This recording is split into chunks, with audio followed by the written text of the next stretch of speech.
Pada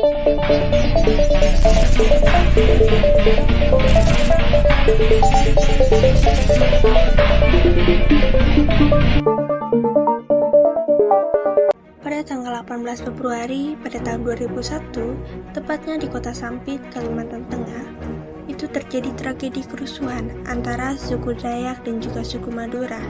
Kerusuhan ini mengakibatkan lebih dari 500 orang korban jiwa dan banyak rumah-rumah dari suku Madura yang dibakar. Sebelumnya, suku Madura ini merupakan salah satu suku yang bertransmigrasi ke Kalimantan Tengah, khususnya kota Sampit.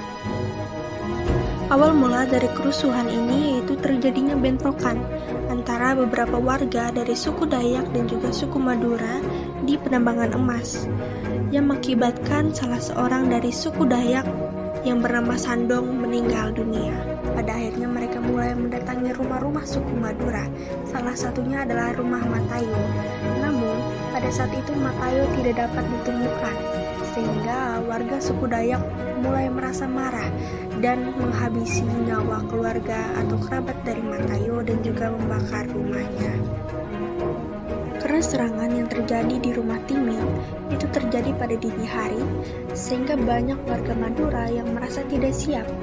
Sehingga pada pagi harinya, mereka mulai berkumpul untuk melakukan serangan balasan. Mereka pergi mendatangi rumah salah satu warga Dayak yang bernama Timil karena mereka mencurigai bahwa Timil ini menyembunyikan salah satu pelaku yang ikut terlibat di dalam penyerangan di rumah.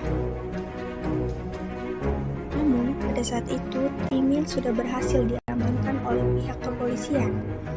Oleh karena itu, pada saat warga Madura datang ke rumah Timil, mereka tidak dapat menemukan Timil. Hal ini menimbulkan kemarahan dari warga Madura yang sebelumnya ingin menghabisi Timil, sehingga pada akhirnya mereka membakar rumah Timil dan mendatangi salah satu rumah dari kerabat Timil yang berada tepat di samping rumah Timil yang sudah terbakar. Mereka mendatangi rumah itu lalu membunuh 3 orang kerabat serta membakar rumahnya. Benar karena saling membalas, sehingga hal ini membuat pihak kepolisian menurunkan pasukan BRIMOB sebanyak 103 personil Polda Kalimantan Selatan yang berada di bawah kendali BKO atau Bantuan Kendali Operasi Polda Kalimantan Tengah yang diturunkan di kota Sampit. Kejadian serangan dari warga Madura ke warga Dayak itu tepat terjadi pada pukul 8 pagi. Sedangkan pihak kepolisian itu baru tiba di Sampit pada pukul 12 siang. Dan pihak kepolisian juga berhasil menangkap beberapa pelaku kerusuhan dari pihak Madura dan dibawa ke Mapolda Palangkaraya. Namun, pada saat itu kondisi semakin tidak kondusif, sehingga banyak warga dari suku Madura yang berhasil terprovokasi dan ingin turun menyerang warga Dayak. Masyarakat dari suku Dayak itu juga tidak tinggal diam. Mereka akhirnya melakukan pembalasan, sehingga hal ini mengakibatkan kerusuhan itu tidak dapat dihindari, sehingga terjadilah pembunuhan akibat dari serang menyerang yang dilakukan antara suku Dayak dan juga suku Madura. Banyak mayat-mayat yang bergelimpangan di jalan-jalan raya, dan pada saat itu, pihak Madura berhasil memukul mundur warga Dayak.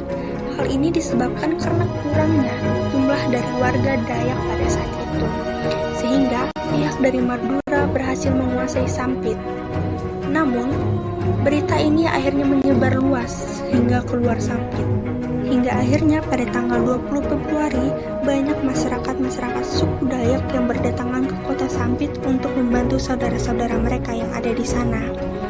Masyarakat yang berdatangan itu berasal dari berbagai pedalaman, seperti Seruyan, Ratua Pulut, Parenggean, Katingan Hilir, dan juga Berito. Mereka datang ke kota Sampit melalui hilir Sungai Mentaya. Perang dinyatakan berakhir dan diakhiri dengan perjanjian damai antara dua suku, yaitu suku Dayak dan juga suku Madura.